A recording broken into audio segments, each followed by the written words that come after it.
Para a palestra de hoje, teremos como reflexão o tema A Lei do Retorno. É a lição 127 do livro Pão Nosso. E quem irá contribuir com a palestra de hoje é o nosso amigo Ives Facuri. Ives é coordenador de grupos de estudo, estudioso da doutrina, espírita desde a infância, incentivado aos estudos desde cedo por sua mãe. Tem se dedicado à divulgação da doutrina espírita em Divinópolis e região, e é grande orador espírita. Portanto, Ives, seja bem-vindo e uma excelente palestra a todos. Olá, pessoal que nos acompanha pela internet. É uma alegria muito grande nós estarmos participando de mais uma noite de estudo, de reflexão, a fim de poder, na noite de hoje, facilitar o nosso entendimento acerca desse tema que, como já anunciado pela nossa irmã, é intitulado Lei do Retorno, que está contida na lição 127 do livro Pão Nosso. A lei do retorno, quando nós falamos de lei do retorno, lei de causa e efeito, lei de ação e reação, nós estamos falando de um dos pilares do Espiritismo. Nós consideramos que o Espiritismo, dentro da complexidade imensa de assuntos que ele aborda, ele traz algumas bases, alguns pilares de sustentação de toda a sua doutrina, de toda a sua filosofia de vida e de todo o respaldo científico que essa filosofia de vida é imbuída. Então, quando nós falamos da lei do retorno, nós estamos falando de um dos pilares do Espiritismo e mesmo do cristianismo, porque quando o Espiritismo ele nos fala a respeito da lei do retorno, na verdade o Espiritismo resgata uma realidade contida no próprio Evangelho.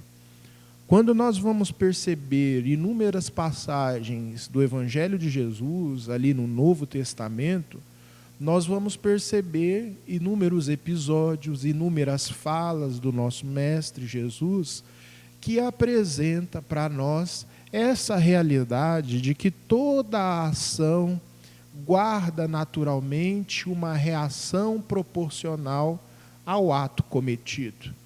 E o Espiritismo vem nos apresentar de maneira muito mais cristalina, dada a evolução do pensamento humano desde a época do cristianismo primitivo até os dias atuais, o Espiritismo vem nos apresentar de maneira muito mais cristalina os mecanismos pelos quais a lei de ação e reação, ou a lei do retorno, afeta as nossas vidas.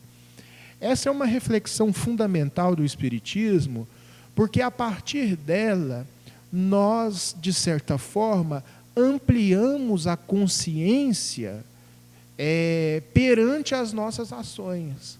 Ou seja, ações, pensamentos, palavras que antes, por ausência do conhecimento, nós não refletíamos muito por antecipação a elas, hoje nós já guardamos, de certa forma, um grau de lucidez dentro dos nossos relacionamentos e dentro de todas as circunstâncias existenciais que nós vamos atravessando no processo evolutivo.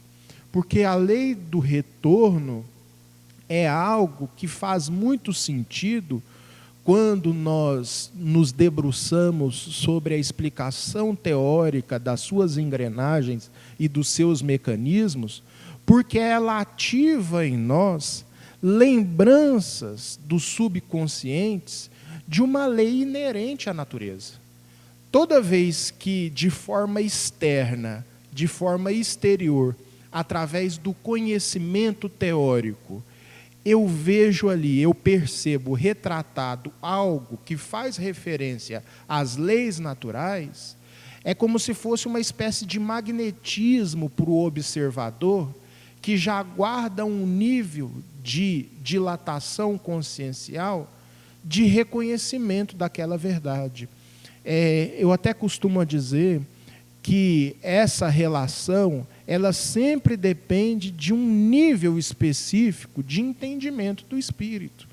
Nós vamos perceber que essa é uma realidade tão profunda nas nossas vidas, que se você pega, por exemplo, o livro Nosso Lar, e você dá para um grupo de 10 pessoas estudarem aquela obra, nós vamos perceber que cada uma dessas 10 pessoas vão, de certa forma, aproveitar o conteúdo ou descartá-lo, dependendo do nível consciencial que elas se encontram. Então, nesse sentido, quando nós nos deparamos com determinadas verdades retratadas teoricamente por todo um conteúdo que a espiritualidade nos deixou, e aquilo passa a fazer sentido para as nossas vidas, isso já é um sinal de determinado entendimento mais profundo acerca de questões vinculadas a esses aspectos da vida que o materialismo despreza, que o materialismo descarta. Então, a lei do retorno nos toca profundamente, porque ela faz parte de uma lei natural existente dentro de cada um de nós. Então, essa lei do retorno, ela é explicada para nós pela doutrina espírita em caráter não de ameaça, em caráter não de certa forma, terrorismo, mas em caráter de educação do espírito, através do conhecimento de que toda ação tem uma reação. E essas reações são estudadas pelo Evangelho segundo o Espiritismo, ali no capítulo 5, em que a espiritualidade desdobra o assunto para nós com bastante nitidez, em que eles nos trazem as informações de que essa lei do retorno, ela se apresenta de várias formas, mas principalmente duas, que são as causas anteriores das nossas aflições, em que a lei do retorno se aplica através desse mecanismo, e as causas atuais das aflições, em que a lei do retorno também se aplica. Porque quando nós falamos da lei do retorno, nós não estamos falando única e exclusivamente de questões vinculadas a reencarnações anteriores. Nós estamos falando de consequências das nossas ações que muitas vezes não guardam relação com o nosso passado, e sim com o nosso estado de desequilíbrio ou de equilíbrio da vida presente. Então, toda vez que nós, de certa forma, cultivamos determinados pensamentos, palavras e ações de natureza inferior, isso pode acarretar consequências imediatas decorrentes desses pensamentos, decorrentes dessas ações, decorrentes dessas palavras. E isso são causas atuais das aflições. Assim como nós também podemos observar que existem causas de alegrias atuais e causa de alegrias anteriores. Então, quando nós falamos da lei do retorno, nós não estamos falando somente de coisas negativas. Nós estamos falando também de uma gama de situações positivas que é perfeitamente possível nós semearmos na nossa experiência atual, cuja colheita será imediata ou futura. Assim como as aflições que o Evangelho nos coloca, existem as alegrias, como sendo uma consequência da lei do retorno. Então, isso é importante que a gente se diga, porque nós somos, de certa forma, um apanhado de erros e de acertos, e a equação desses erros e acertos é que vão movimentar as experiências necessárias para a minha evolução. Experiências essas que têm as suas alegrias, decorrentes das nossas virtudes, das nossas aquisições, e existem também os nossos sofrimentos, dada as nossas deficiências evolutivas, as nossas deficiências espirituais. Então, a lei do retorno é uma lei que traz à tona para a nossa realidade presente e para a nossa realidade futura situações de sofrimento e situações de alegria. E essas situações de sofrimento e de alegria, elas vão depender de um significado que o espírito educado, a partir da experiência, vai atribuindo às situações por ele vividas. Porque aquilo que me faz, só para a gente poder exemplificar, aquilo que me faz feliz, não necessariamente é o que faz feliz aqueles que estão me ouvindo. Aquilo que me faz triste, nem sempre é aquilo que faz triste aqueles que estão me ouvindo. Então, quando a gente fala de lei do retorno, atribuindo a ela alegrias e sofrimentos, sempre é um assunto muito particular de cada espírito. Porque, por exemplo, você vê, tem um episódio na vida de Chico Xavier em que ele, indagado pelas pessoas que o cercavam ali, indagado dos sofrimentos que eram próprios da vida dele, quando ele era perguntado de como era a vida dele perante aqueles sofrimentos, perante aquelas limitações que todos que o cercavam tinham como acontecimentos terríveis, o Chico respondia que a vida dele era uma festa. Então, percebam que o significado que o espírito atribui às experiências é o que vai fazer com que ele seja mais ou menos feliz dentro da sua realidade presente.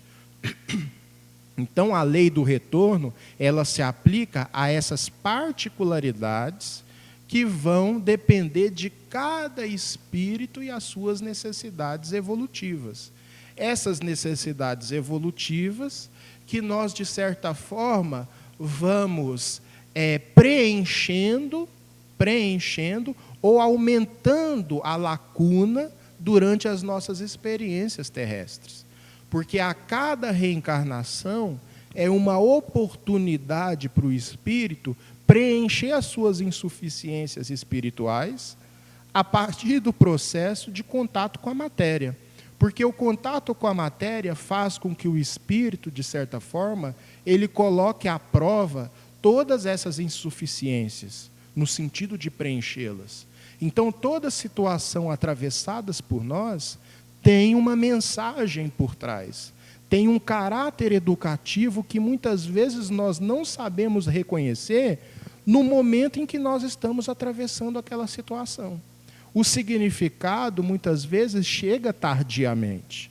Então, nós vamos percebendo que, a partir desse mecanismo, toda reencarnação, de certa forma, visa um processo de educação do espírito, que nem sempre, durante aquele momento em que ele atravessa a experiência, ele sabe identificar. Se a gente for parar para fazer uma retrospectiva da vida de cada um de nós, e de acontecimentos desagradáveis, ou aparentemente desagradáveis, que nos ocorreram há 5, há 10 anos, há 15 anos atrás, hoje, com o devido distanciamento emocional daquelas situações, nós sabemos fazer o balanço dos aspectos positivos e negativos que trouxeram para a nossa vida e que contribuíram para o nosso processo de amadurecimento. Mas nem sempre, quando estávamos ali no olho do furacão, vivenciando aquelas situações, nós soubemos identificar aspectos positivos. Então, quando o espírito ele vai amadurecendo, mais ele consegue antecipar esse balanço que, na nossa condição, acontece tardiamente. É por isso que o espírito do Chico Xavier, de uma maneira muito significativa para nós, falava que a vida dele era uma festa, porque ele já conseguia, no exato momento em que estava vivendo aquelas experiências, identificar nela aspectos para o seu engrandecimento espiritual, aspectos positivos de situações aparentemente desagradáveis, aparentemente danosas para ele. Então, nós também somos assim. Nós vamos vivendo inúmeras experiências dentro da lei do retorno, porque existe uma causa justa movimentando todo e qualquer tipo de experiência atravessada por nós, e nós vamos fazendo o balanço à medida que o nosso processo consciencial vai se tornando capaz de perceber com profundidade essas experiências atravessadas por nós. É por isso que a vida espiritual, para a grande maioria dos espíritos que desencarnam, representa um processo de culpa profunda. Por que um processo de culpa profunda? Porque o espírito, uma vez consciente no mundo espiritual, uma vez conscientizado no mundo espiritual, porque nem sempre esse processo de desencarnação acompanha de forma imediata um processo de conscientização do espírito na nova vida, mas uma vez o espírito consciente, o sentimento de culpa é algo muito presente na realidade de todos os espíritos que adentram a vida espiritual. Por quê? Porque nesse momento de conscientização da vida espiritual, ao espírito olhar para trás e ver todos os acontecimentos da vida terrestre, ele atribui, a partir desse novo estado consciencial próprio do mundo espiritual, um novo significado a todos esses acontecimentos. E ele consegue perceber, a partir de então, as oportunidades que ele deixou passar no processo das suas vivências cotidianas. Então, é por isso que, se eu tivesse assim uma definição de um sentimento mais imediato que o espírito sente após a sua desencarnação, eu não teria medo de responder que esse sentimento é o sentimento de culpa. Justamente por uma crise de significado, vamos dizer assim, que o espírito tem ao olhar as suas experiências vividas e reconhecer, através desse olhar, o quão grande foi a gama de oportunidades desperdiçadas. O Espiritismo tem para nós uma fundamentação, ou uma importância fundamental, melhor dizendo, no sentido de nos dar um suporte e um esclarecimento, de modo que nós possamos, durante a nossa experiência terrestre, aproveitar as oportunidades de crescimento espiritual diante da escassez, diante da abundância, diante da saúde, diante da doença, diante de uma vida afetiva equilibrada, diante de frustrações afetivas. Ou seja, independente da experiência atravessada por nós, o Espiritismo, a partir dessa teoria que fomenta a lucidez, é um excelente mecanismo para nós de poder vivenciar as experiências de maneira mais consciente, sabendo aproveitar as oportunidades. Por quê? Quando nós falamos de planejamento reencarnatório, que é algo muito bem, muito falado, na verdade, dentro da doutrina espírita, dentro dos estudos, muito se fala de planejamento reencarnatório, nós temos que observar que o planejamento reencarnatório, ele é fruto das nossas experiências atuais. Quando nós falamos de planejamento reencarnatório, nós não estamos falando única e exclusivamente daqueles momentos que precedem a reencarnação no mundo espiritual. Eu costumo dizer que aqueles momentos em que o espírito, com assessoria de outros espíritos mais esclarecidos, planejam a sua futura reencarnação, é a etapa final do planejamento reencarnatório. Porque o planejamento reencarnatório, ele vai se construindo durante a nossa vida presente, através das nossas escolhas, das nossas construções intelecto-morais, no processo das nossas experiências na Terra. Então, tudo aquilo que, de certa forma, eu vou amealhando na minha intimidade enquanto valores, eu vou, de certa forma, projetando o futuro. Então, a lei do retorno, ela acontece a partir não de um observador externo que vai impor para nós essa ou aquela experiência. A lei do retorno, ela vai se aplicar em nós através de um movimento interior em que o espírito colhe aquilo que amealhou, aquilo que reuniu enquanto valores perante as experiências que ele viveu.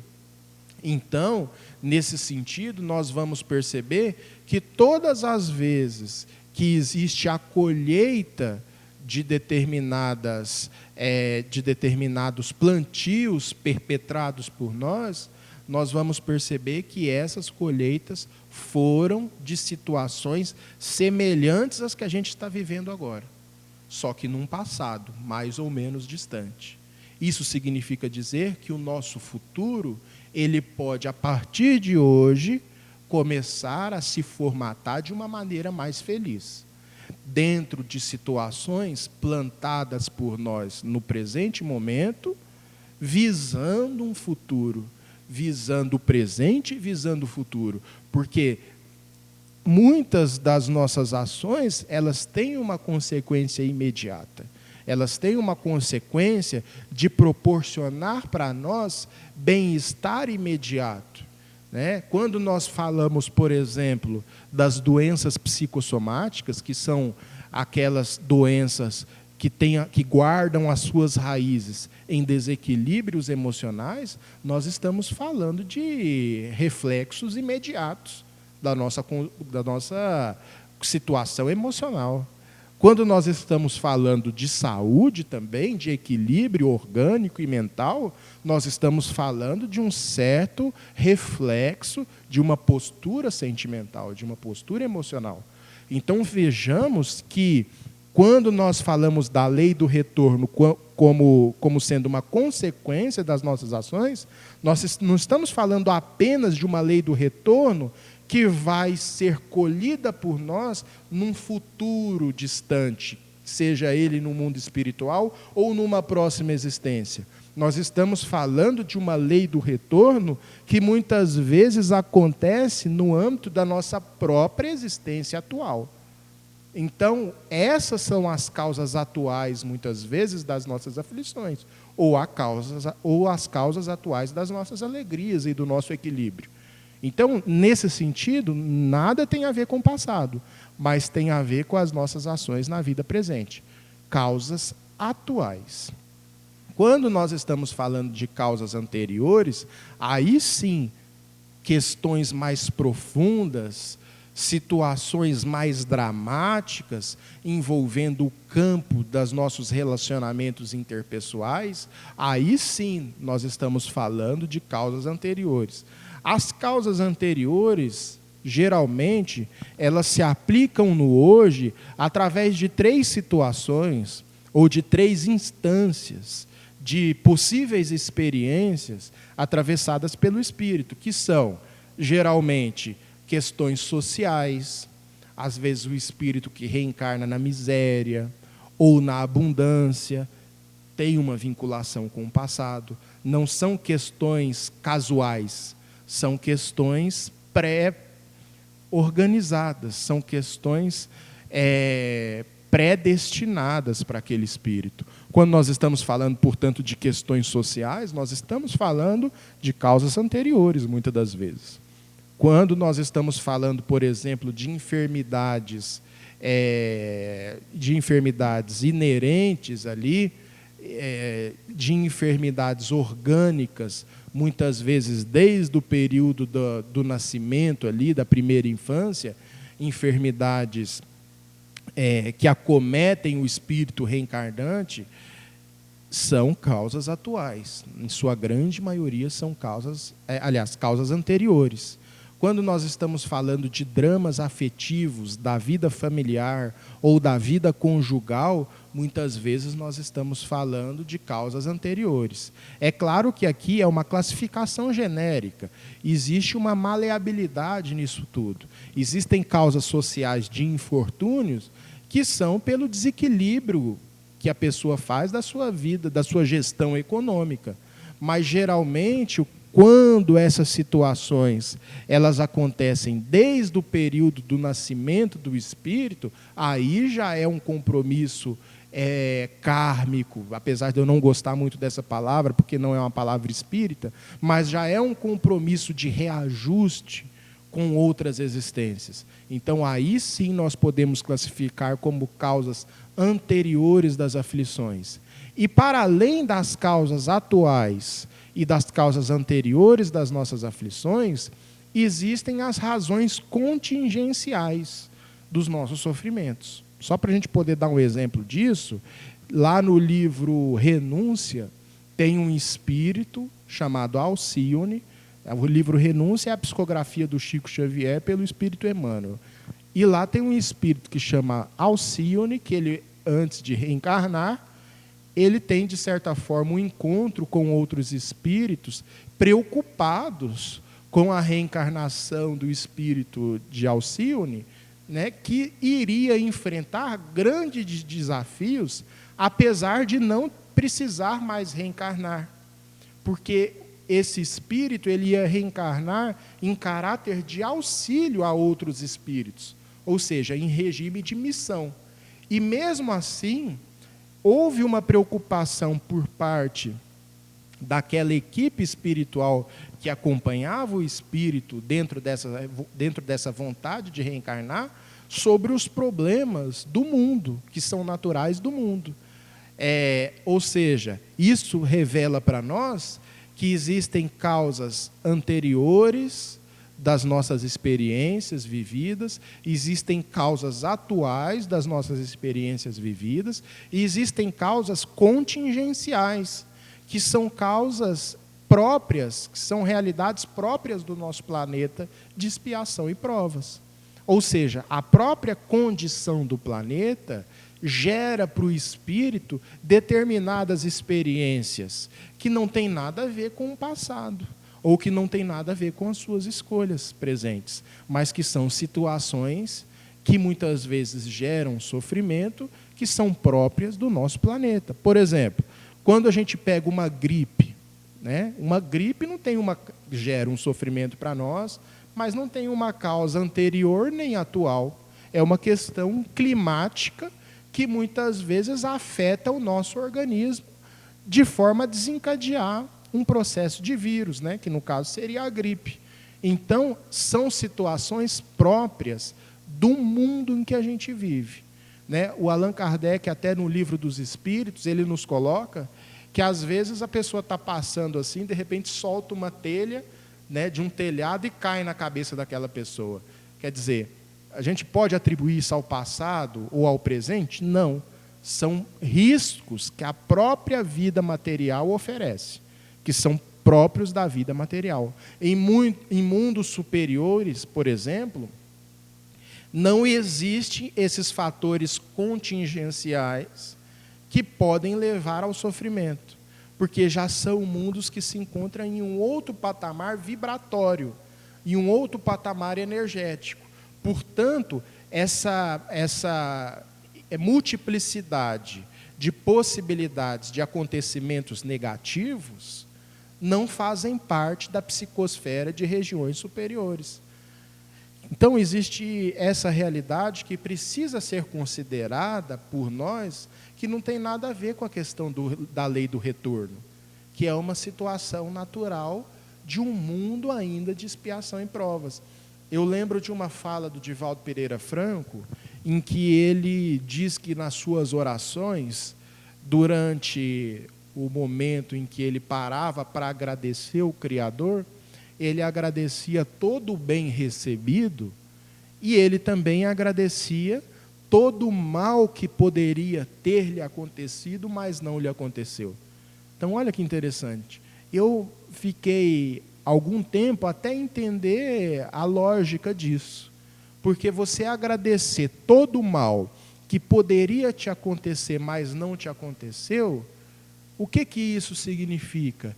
Isso significa que eu tenho a possibilidade, por exemplo, de sair na rua, ser assaltado, não por nenhum vínculo com um passado em que eu precisei passar por isso, e nem com um vínculo com um presente em que eu me expus a uma situação de perigo, mas tem a ver com uma realidade que é própria do mundo em que a gente vive, ainda de expiação e provas. Então, agradecer o mal que poderia nos acontecer e não nos aconteceram, guarda a sua lógica dentro dessa realidade, dentro dessa perspectiva que nada tem a ver com a lei do retorno. A lei do retorno, ela sempre acontece a partir de elementos gerados pelo livre-arbítrio do espírito. Tudo aquilo que é causa de felicidade ou infelicidade, que não guarda relação com o livre-arbítrio do espírito, são razões contingenciais de um mundo de expiação e provas. Porque se a gente for parar para pensar, a classificação do nosso mundo, o mundo que a gente vive, que está muito bem exposta ali no livro Evangelho segundo o Espiritismo, é o segundo nível após aquele primeiro nível de mundos intitulados como mundos primitivos. Então, o mundo de expiação e provas são os mundos que se encontram acima, num patamar evolutivo, dos mundos primitivos. Ou seja, nosso mundo de expiação e provas ainda guarda muitas realidades, de certa forma, que representam um obstáculo, que representam uma ameaça, um risco para nós, seja mais evoluído o espírito ou menos num processo de reencarnação. Então, nesse sentido, a gente percebe que quando o mundo de regeneração que se aproxima começar a tornar-se uma realidade na vida de todos os indivíduos que compõem a coletividade, que compõem a humanidade, aí sim, muitos sofrimentos que são próprios do mundo de expiação e provas passarão a não existir mais. Mas aqui é bom que a gente diga o seguinte: quando nós falamos de mundo de regeneração que se aproxima, nós não estamos falando da semana que vem, nós não estamos falando do ano que vem, ou de daqui a 10 anos, porque a contabilidade de tempo considerada de uma perspectiva espiritual é totalmente diferente da noção temporal que nós temos da realidade. Então, quando nós vemos determinadas revelações espirituais, por exemplo, no livro Transição Planetária, em que se fala do mundo de regeneração, se vocês perceberem, não existe data estipulada. Fala-se de que o mundo de regeneração está se tornando uma realidade gradativamente introduzida na nossa realidade. Mas essa introdução definitiva, o estabelecimento definitivo do mundo de regeneração, pode demorar 500, 1000 anos, porque essa fração de tempo, que para nós pode representar muito, né, uma contabilidade astronômica, para a espiritualidade é uma fração muito curta. É uma fração muito curta. Por quê? Em termos de imortalidade, em termos de eternidade, a contabilidade do tempo, ela passa a ser totalmente diferente daquele momento ou daquela experiência em que a realidade é muito perecível.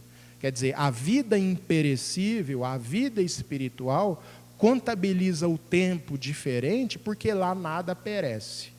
Aqui na matéria, essa mesa que eu estou sentado, ela vai perecer.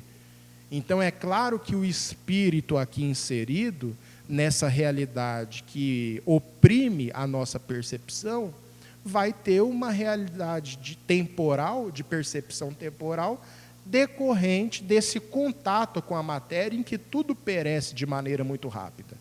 Né? Então, o mundo espiritual tem uma visão diferente disso, porque lá nada perece da mesma forma com que na matéria se degeneram as coisas que a gente percebe. Então, essa é uma realidade a ser considerada por nós.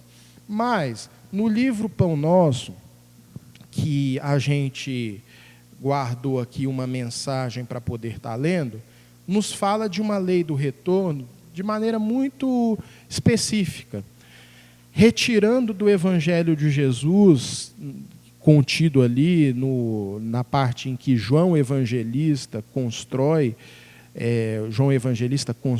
o entendimento, no capítulo 5, versículo 29, a seguinte informação: e os que fizeram o bem sairão para a ressurreição da vida. Isso aí no capítulo intitulado Lei do Retorno. E os que fizeram o bem sairão para a ressurreição da vida. E os que fizeram o mal para a ressurreição da condenação.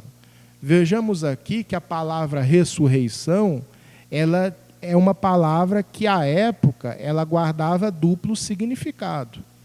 Né? A gente tinha a palavra ressurreição considerada, até entre o povo judeu, considerada como reencarnação, e nós tínhamos a palavra ressurreição considerada a partir de elementos que deram origem aos dogmas da igreja. Mas a palavra ressurreição, ela guardava esse duplo significado.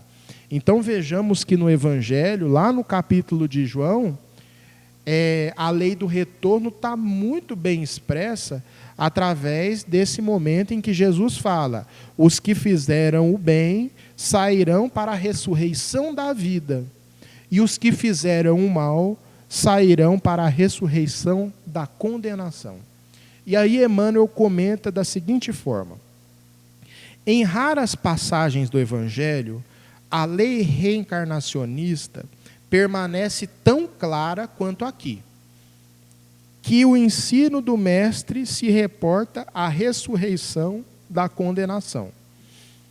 Como entenderiam estas palavras os teólogos interessados na existência de um inferno ardente e imperecível? As criaturas dedicadas ao bem encontrarão a fonte da vida banhando-se nas águas da morte corporal.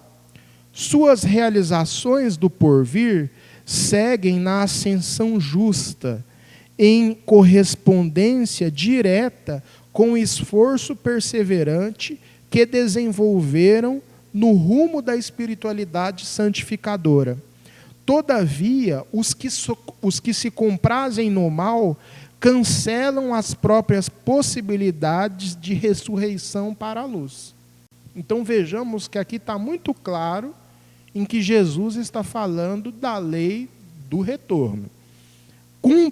Cumpre-lhes a repetição do curso expiatório.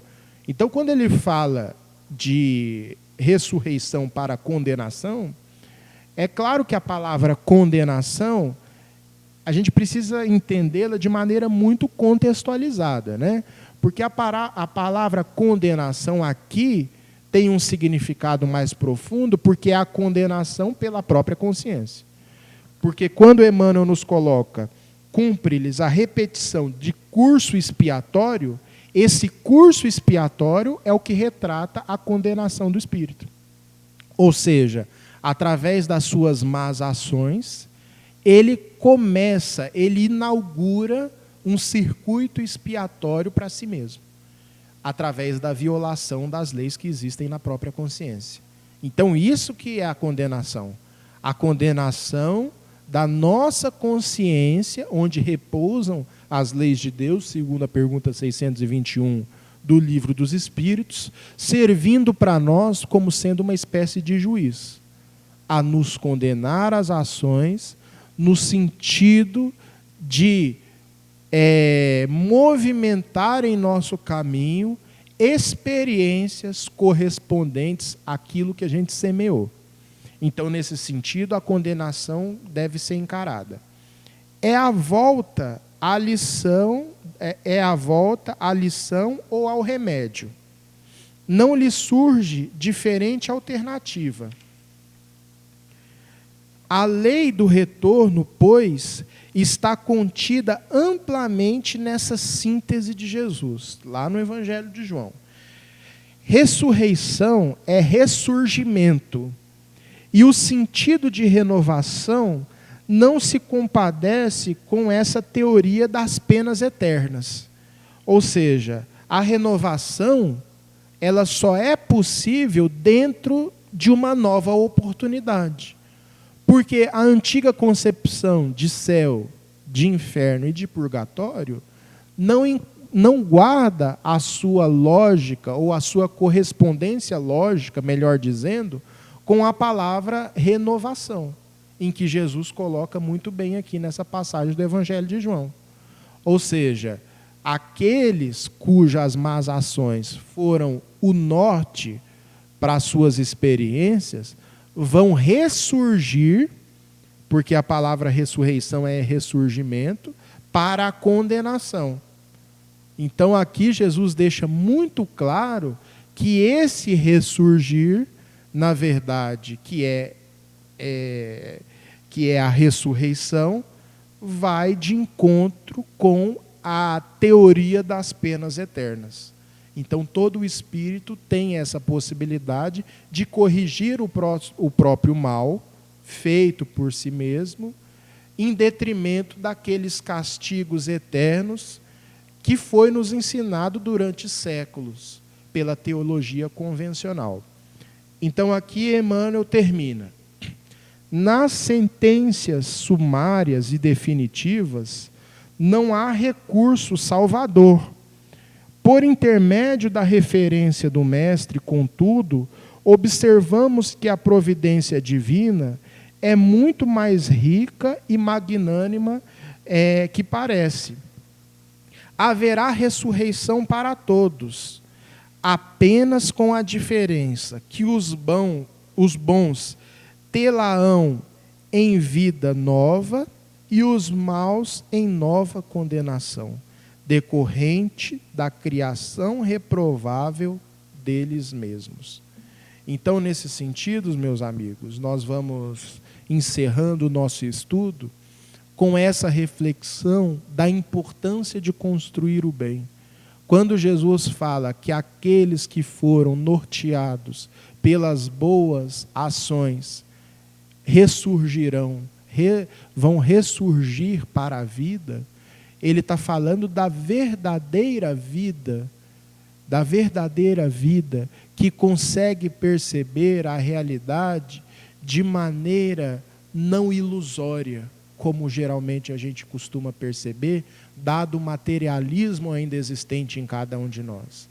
E aqueles que, em contrapartida, plantaram o mal, vão ter por consequência uma colheita decorrente das suas más ações. Então, esse é a mensagem talvez central do Espiritismo para nós, como ferramenta de educação do espírito. Porque uma vez consciente disso, a necessidade de nos esforçar para fazer diferente passa a ser um norte para cada um de nós, né? E esse esforço, mais ou menos intenso, é o que vai gerando para nós a lei do mérito, compreendido de maneira espiritual. Então, eu deixo essa reflexão para que a gente possa entender que a lei do retorno, ela não é nenhum castigo, ela não é nenhuma imposição externa, ela é uma consequência natural de algo que é inerente à própria natureza, porque se trata de uma lei universal. Então, quando nós vamos nos conscientizando e nos sintonizando cada vez mais com essa lei universal, maior a probabilidade de acertar nas nossas experiências corpóreas, nas nossas experiências reencarnatórias, nós vamos desenvolvendo. Nós vamos trazendo como sendo uma realidade que nos protege ante essa ou aquela queda perante os obstáculos do caminho. Eu agradeço a todos pela atenção, desejo muita paz e até a próxima.